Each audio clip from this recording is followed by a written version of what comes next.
On today's episode of Vegan Cooking with Bobby and Brent, we're gonna be making this spaghetti and meatball, quote unquote, next on Now You Know. All right, Bobby, so it looks like you got another concoction you're bringing to us today. Yeah, Brent. You're on a roll here, a bit of a tear. The past few episodes have been all Bobby. Listen, Brent, I've been stepping up my game a little bit. Yeah, okay? A little bit. I've noticed the game that has gone to what you would call another level. It was at the bottom level. We thought it was at a certain level, but apparently there was another level and you just went to it. We have gone up a notch. We have taken the oven. You downloaded the DLC. Yeah. We're on to new missions. We are on to the Banuk Frozen Wilds trial. Reference only a few of our audience members will get. But yes, we're going to be making these meatballs, quote unquote, out of these ingredients here. Nice. And so should we take a look at what ingredients we've got today? Yeah, sure. Let's let the folks at home know what they're gonna need. 1 cup of yellow onion, 6 cloves of garlic, 2 flax eggs, 16 ounces of tempeh, vegan Parmesan cheese, 4 tablespoons of Italian seasoning, 1 cup of vegan breadcrumbs, and marinara sauce. All right, guys, it's time for step 1. What we're gonna do is we're gonna prepare our flax egg, preheat our oven to 375, and boil our water for our pasta. Okay. Now, Bobby. Yep. What is a flax egg? A flax egg? Yeah, what are you talking about? Well, Brent, a flax egg is, I don't know if you've ever heard of flax seed. This was our ingredient of the week a few weeks ago. Yeah, flax seed. I think I've heard that mentioned before. I think we used it in a previous episode for something. We have. We used it in our I think our very first, our very first. It has a lot of omega-3s. Okay. And so what we're going to Of all the omegas, the 3s are the best. Yes, a lot of omegas, but 3 are the ones you want. Yeah. And you don't want your omega beans, like from DC Comics. Omega weapon, like from Final Fantasy 7. Yeah, no, you don't want any of those. You want omega 3s. Omega 3s, okay. That's it. I think I can keep that straight. Yeah. All right, so let's add 2 tablespoons of ground flax to our bowl here. Cool. But what's next, Bobby? We're gonna go over to the water. Okay. And now we're gonna do 5 tablespoons of water. Go over to the watering hole. 1. Uno. 2. Dos. 3. Tres. 4. 14. Just kidding, you two. Ugh. 5. All right, Bobby, so we got our little flaxseed meal and some water mixed in here. Now what? Now what we're gonna be doing is we're gonna be stirring it and kind of mixing it together until it's sort of pasty. Okay. So we'll stir it Not here. tasty, but pasty. Not tasty, pasty. It's pasty right now. It'll be tasty later. Right now it's pasty. After we're done mixing this a little bit, we're gonna let it sit for 10 minutes while we prepare our next step. Cool. So that the flax can kind of have some time to absorb the water. All right, guys, time for step 2. We need to saute our onions and garlic. All right, that's exciting. Yeah, so we're just gonna go ahead. We're gonna chop up, I'm gonna say about 3/4 of this onion. It's about, I don't know, medium to medium large onion. And we got 6 cloves of garlic here. Are you gonna mince that with your knife? I mean, you kind of have to, right? Yeah, I don't know if there's any way for me to do it otherwise. I like mincing onions. It's kind of a fun little process. Mental powers, maybe. I could be like Jean Grey from X-Men and just kind of like do it with my mind.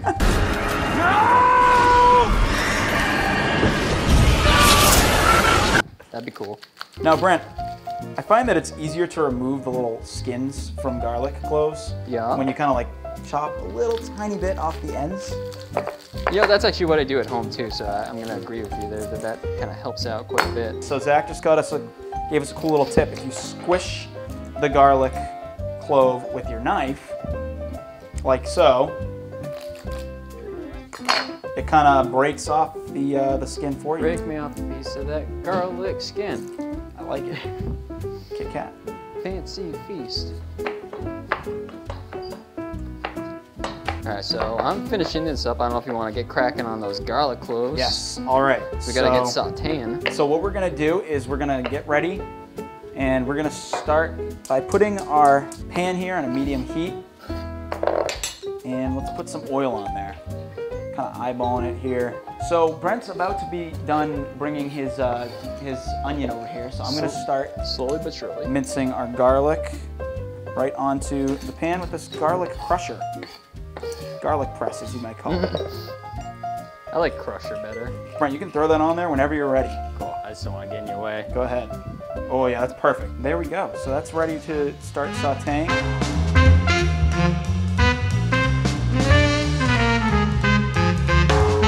All right, guys. Lots of pointing. Step 3. Brent. We're gonna prepare our tempeh next. Tempeh. Our tempeh. Which is basically soybeans. Not in Arizona here, folks. We're Tempeh. just talking about like whole soybeans that have been fermented or something. Oh, they aren't spelled the same. See, I told you earlier they were spelled There is the an same. H. I was wrong. There is an H. I spelt it wrong. Sorry. Look at this. You put tempeh like the city, and I was like, oh, weird. I thought there was an H. Yeah. I've been doing this wrong this whole time. And then I was like, no, Brent. So, Bobby, how are we gonna prepare this tempeh?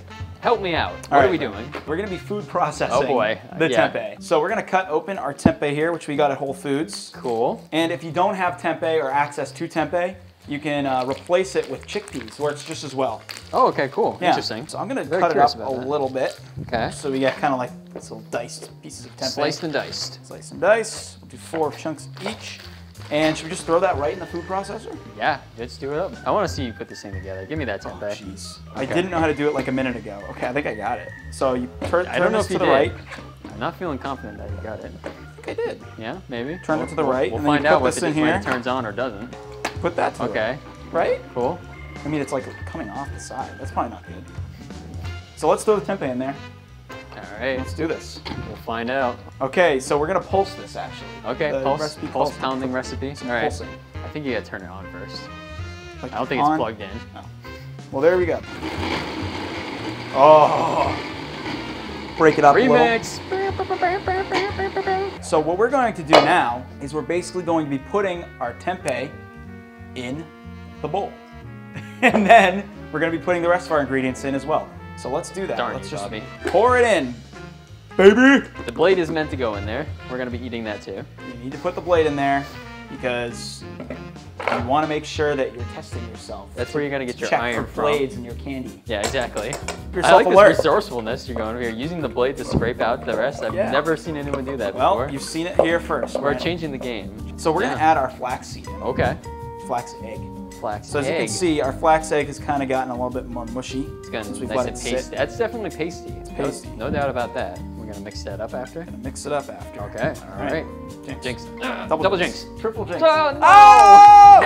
No. So let's also add in our garlic and Onion. our onion. I wonder if that GoPro is gonna stay on there as you pour. I'm very. We'll find out. I'm If ready it to does, catch that'd it. be really cool. So let's mix this in a bit. And basically the goal here is we're gonna wanna mix these ingredients until we form a moldable dough. Let's start crushing, Brent. So we're gonna basically just keep crushing this. Let's add in our spices. And you're pretty good with the spices, so I'll let you do that. Okay.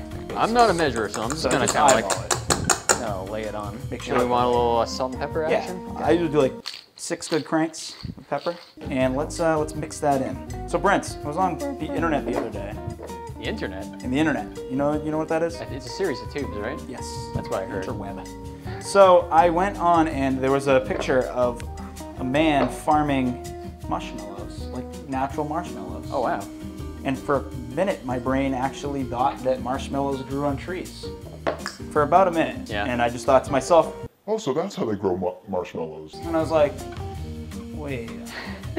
Brent, I think we're ready to begin our next step.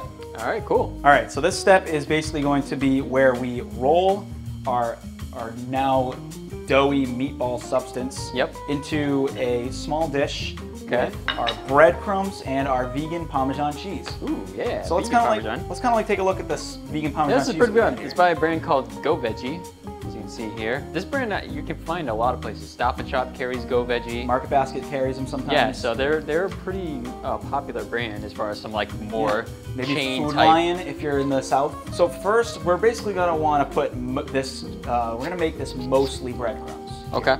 So I'm gonna fill most of the dish with breadcrumbs. Okay. Cool. And now you can dump a bunch of parm in there. Cool. Parmesan. So You tell me when. probably nowish. Okay. And we'll kind of mix it together here. Cool. Okay, so now we're going to basically together, you and I together here. Ooh. We're gonna kind of be doing some teamwork here. Okay. We're gonna take a tablespoon scooper Okay. and we're gonna scoop out a pretty good full chunk of our meaty texture here. Scoop it in our hands and we'll roll it up into a ball. Okay. And then we're gonna put it inside of our little dish here and we'll roll it around in the breadcrumbs. Nice. Look at that. That looks good. Kind of like when you go to the beach when you're a kid and you make donuts out of the sand. What? You never did that when you were a kid? Like Make roll up donuts? some wet sand, roll Okay. some some dry sand on top of it, make some sprinkled donuts. No, this might be just you, Bobby. No, just me, I guess. So look, comment below if you My did favorite that thing as to a kid. do at the beach is to bury my feet in the sand. That's like my favorite thing. All right, we're basically going to want to do this, and we'll put as many as we can on the pan. So now that we have put our meatballs onto the pan, let's bring it over to the stove. All right. And we'll turn that right back on here, and we'll put it on a medium heat, and we'll let that cook for 5 to 10 minutes, basically until the bread is kind of like brown. All right, Bobby, I guess it's time for our last step now, which is we're going to bake our meatballs that we've just sauteed. Yes. We're going to put it in the oven for 15 to 20 minutes. Yep. And while it's going, we're going to cook our pasta and sauce. All right. Because we can't have meatballs without pasta and sauce. Have a little spaghetti dinner here. Spaghetti and meatball. So we're going to basically take these. If they're a little hot, be careful. But ours maybe are use a okay. spatula or maybe some tongs or something if they're hot. I usually use tongs for this. All right, good. So Brent, do you want to do the honors? Sure. Or... Throw that in the oven. All right. There we go.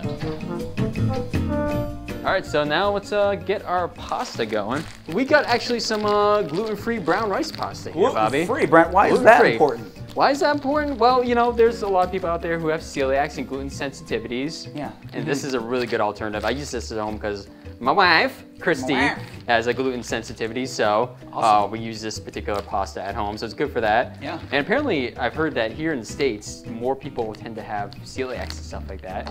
I wonder why. why. Which is very interesting. Another cool thing about it too that I really like is that it's like really simple ingredients. Brown rice, rice bran, water. That's it. You know, as the doctor says in Forks Over Knives, yeah. Never look at anything but the ingredients. Yes. Most important thing about any nutritional label. Yes. So jinx, double jinx, triple jinx, quadruple jinx, quintuple jinx, sextuple jinx. Sextuple's not a word. I think we've reached the height of that. Brent, none of us won that one. Yeah, that's a draw. And let's go ahead and pour this in. Here we go. Hey Brent. Yes. Did you know that in the US, we could feed 800 million people with the amount of grain that we use to feed livestock? I didn't even know there were that many people in the US. Yeah, there are. There? I don't know. Are there? I don't know. I have no idea. It seems like more food than there are people. Yeah. All right, Bobby. I think it's time to grade this thing out. I think it's time too. It's looking really good. But before we can taste it, you know how this goes. I know, we gotta give our grades. You've learned by now. What is this, like episode 45? I don't even know. I mean, first of all, this looks awesome. It does look awesome. I can't wait to eat it. It came out really good. Yeah. But first, we gotta rate its healthiness. All right, well. Where are we gonna come down here? Oh, this is a tough one, Brent. This is a tricky one. It's a little bit tricky one. There's some good stuff. There's other stuff that maybe is a little, you know, starchy. I mean, the pasta is, you know, gluten-free. So it's a little bit better. It's brown rice. But it's not raw fruits and vegetables, and it's really not a lot of fruits and vegetables at all. So true. This recipe doesn't have much for that. So I'm gonna go B. Okay. Flat B. Flat B. I think I'm gonna agree with you there and go B also. Next, let's go with cleanup. I would say that this is a B. I might go C+ on the cleanup. I feel like there's a lot of different tools and instruments, different bowls and stuff we use for this one. I feel like it's gonna take a little bit to clean this one up. Next, cost. Cost. So we got the price right here.